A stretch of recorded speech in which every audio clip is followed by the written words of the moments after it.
desk. Indeed, a tragic day as the Baringo South Member of Parliament, Grace Kipchoim, died this morning after a long battle with cancer, and messages of condolences keep coming in. The latest that we have on our desk is from Senator Gideon Moi of Baringo County, and I'm going to read the statement. This is a statement from Gideon Moi, the Senator for Baringo County. He says, "I have learnt with profound shock the death of Baringo South Member of Parliament Grace Kipchoim.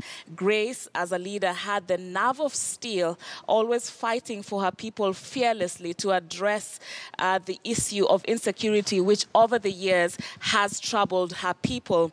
Baringo County and Baringo South in particular has lost a leader who passionately pursued the interest of the people, even while facing personal challenges. May God give the family, friends, and the people of Baringo South, whom she represented, necessary fortitude to bear the loss." This is a statement from Honorable Senator Gideon Moi, the Senator of Baringo County. And let's just try to understand more a look back of who Grace Kipchoim is. We have seen leaders there at the Lee Funeral Home, the Nandi Member of Parliament, Alfred Keter, just saying that he fought for trying to restore the sanity in the Baringo South constituency, which has been dealing with the issue of insecurity for a very long time.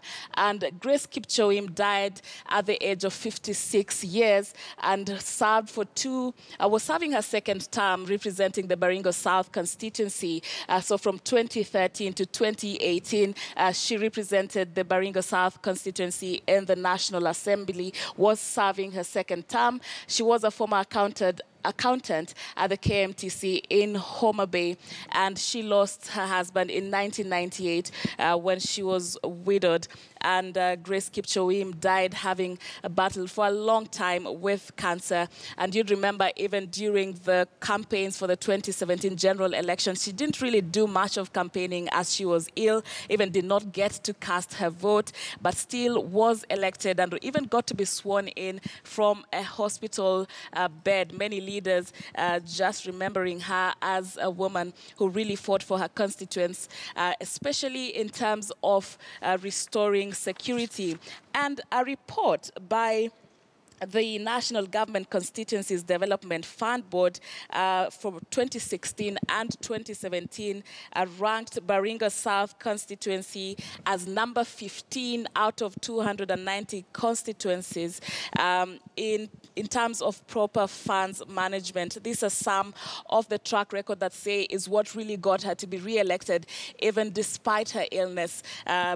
Getting to be re-elected without really conducting campaigns in 2017. And many say it's because of the track record of development that she brought to her Baringo South constituency. And we see a lot of condolences really streaming in. We shall be keeping you up to date with how that develops. Right now, her body has been taken to the Lee Funeral Home here in Nairobi. Let's move on now.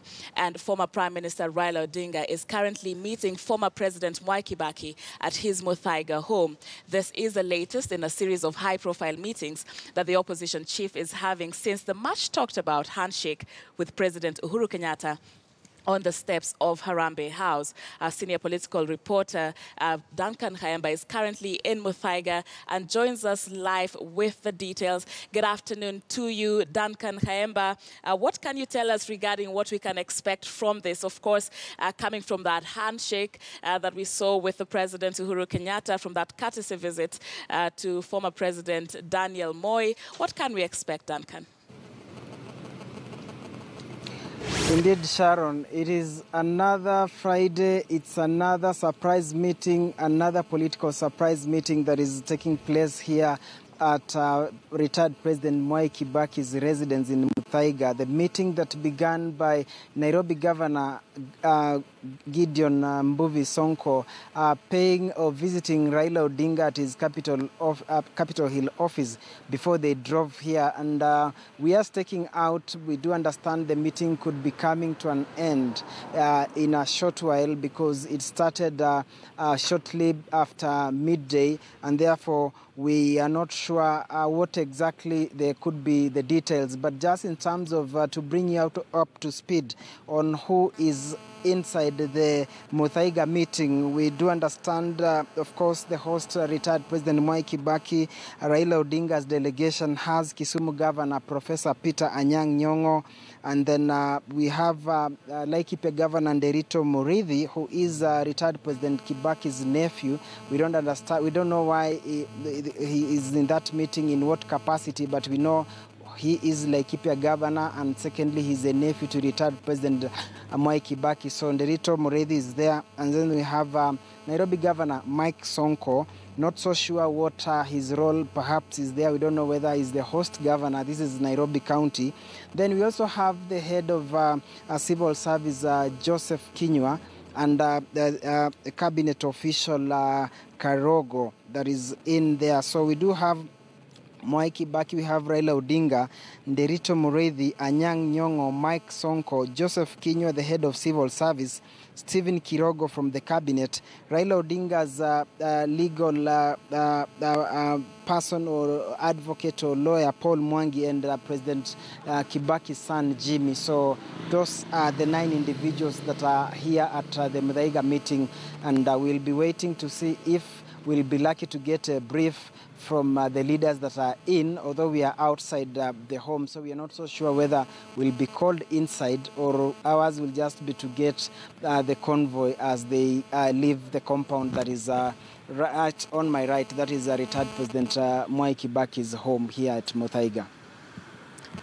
All right, and of course we shall be keeping an eye on this developing story, that Kibaki Odinga meet. We are not sure what the agenda of this meeting is, but our senior political affairs reporter Duncan Kayamba, we've seen him there reporting from retired President Mwai Kibaki's home for that, where that meeting is expected to take place. So we keep an eye on that, and when we come back, we shall go back to speak to Duncan to see whether there are any further details that he would be having from Muthaiga. But right now, we want to close it off for our viewers watching us on our KTN Home channel, and we take a short break on KTN News with more news to return after this short break. Don't go too far.